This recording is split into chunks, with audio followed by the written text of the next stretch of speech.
I've always had a passion for being around and learning about animals. When I was younger, going to zoos and animal parks was always a part of my life. I wanted to share my passion with family and friends, so I started working with people that loved animals as much as I did, and my YouTube channel was born.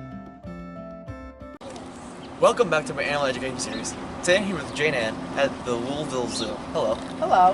What do we have here behind us? We have a polar bear. So, how big is this area that the polar bear has to wander? Cunic has a space that not only does she have this outdoor exhibit area with her large pool and some dry resting area and grass and dirt, but she also has the bear alley, which is set up to be like a loading dock so she can have all kinds of different interactions and enrichment. Then she has the holding area, which is underground, and it has 6 large stalls and then a holding pen and a holding pool den. So she has lots of space to go. Yes. So what is special about today than most other days? Today was Cunic's 7th birthday, or we celebrated her 7th birthday. It's quite the milestone for her. She did come from the North Slope of Alaska. She was orphaned there, and actually ConocoPhillips oil folks found her to begin with and called Fish and Wildlife, and then she was recovered from there.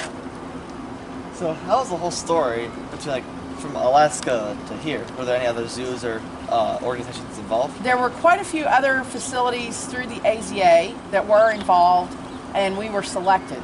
I'm not quite sure how we were selected, but we were selected to get Cunic to bring her here.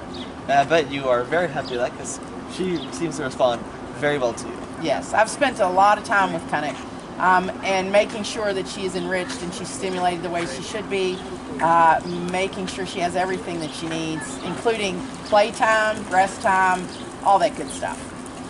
What kind of enrichment do you provide an animal of this size? With Cunic, she has learned to play with things and not be as destructive as most bears. So she has some toys she can have, and there are toys that are totally and completely off limits to the grizzly bears that are her toys. So we have to make sure. But the toys we use Wildlife Toy Box. We do create things with buckets. She loves a good bucket. Nobody would have ever thought a 5-gallon bucket would be such a great toy, but she likes, so she can carry them. She can carry things in those buckets, which most people don't think about, but she can carry things in the buckets. Things like that. And then fire hose. Fire hose plays a big part in some of the toys we build for her. So what does her name mean? Cunic means snowflake in Inuit. The folks on the ConocoPhillips oil folks actually had named her that, and that is the oil field that she came from. It was named the Cunic oil field. So in respect to them, we decided to keep that name. It's kind of nice that they were helping you guys out by protecting endangered animal. Yes, and typically our U.S. Fish and Wildlife Department lets nature take its course. So it was a little unusual that they recovered Cunic and brought her into captivity. So she went to the Alaska Zoo for a while, and we actually stay in contact with all those folks and let them know how Cunic's doing. Someone was just down here last weekend checking on her, whose father worked at the Cunic oil field when she was recovered. That's pretty cool. Cunic and a bear named Kali, who lives at the St. Louis Zoo, are the first 2 recovered polar bears from the natural world in about 12, 15 years. The other 2 were at the San Diego Zoo. So it's kind of rare to get orphan bear in captivity. An orphan polar bear, yes, absolutely. Which what do these polar bears eat in the wild? Polar bears in the wild eat seals. They eat ring seals in particular. And typically what they do is they hunt a seal, and they'll pull that seal out and they'll eat the blubber. They don't necessarily eat the meat. They'll eat the blubber, and then a lot of times polar bears have something that follows along behind them, say an Arctic fox family, maybe some birds, some seabirds, and those birds will come in and eat the meat. Or other polar bears, once the top bear has finished it off and they start to move on, another polar bear may come across that and finish off that carcass. And what do you feed them here? Here we feed a prepared zoo diet that's called Canine, Nebraska Canine, and it's a meat diet. We do, at times of the year, add lard to her diet, so she gets extra fat in her diet.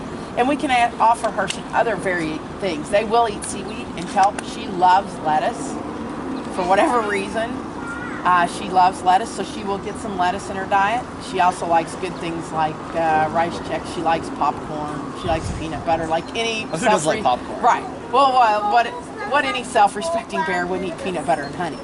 Yeah. So we can add those things too. So, she said that she was 7 years old today. Well, I think she's celebrating her 7th year birthday. So, but how old do these bears usually get?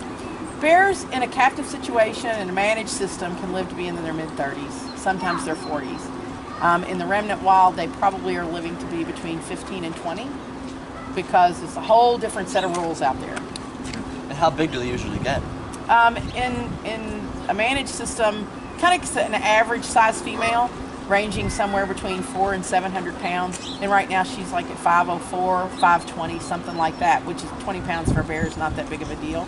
Males can be up into the 1,000, 1,100 pound range. Those are big bears, but they are the biggest bear to my knowledge. Yes. So that's kind of to be expected. Yes. So with the whole global warming issue, how is that affecting the polar bears? Well, polar bears are being affected because they're left on land for a longer period of time. Bears go out onto sea ice to go hunt.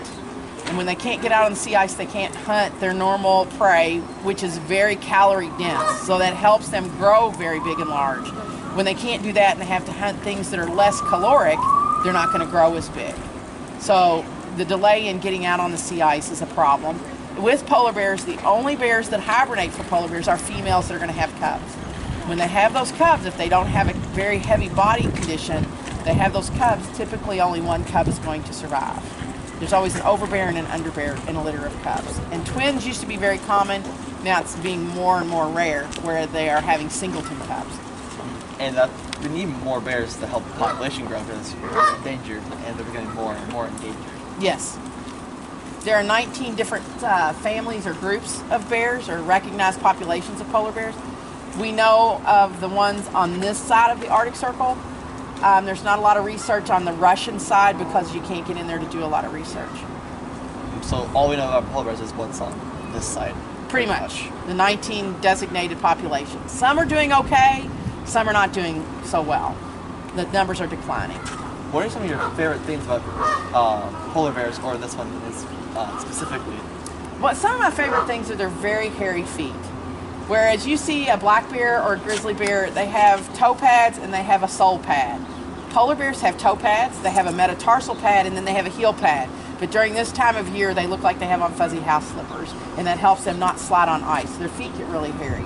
The other thing is they're very thoughtful in what they do. They're not super reactionary. They actually weigh and listen to everything. And even though Connick's in a managed system and has always been here from a young age, she still has some very well ingrained things. If she hears something that makes a crack noise, like ice cracking, she responds to that. She moves away. She moves away from that noise. And I think that that's something that's very deeply primal in her brain that tells her if ice starts to crack, you get the heck out of here. Yes. Because if they're out hunting on the ice instead of cracking, they could fall in. Right. Well, thank you so much for telling us about the polar bear. You're quite welcome. And if you guys enjoyed this week's episode, don't forget to leave a big thumbs up down below, subscribe to my channel, and also check out my Instagram @ColeShrink. And as always, I'll see you next week.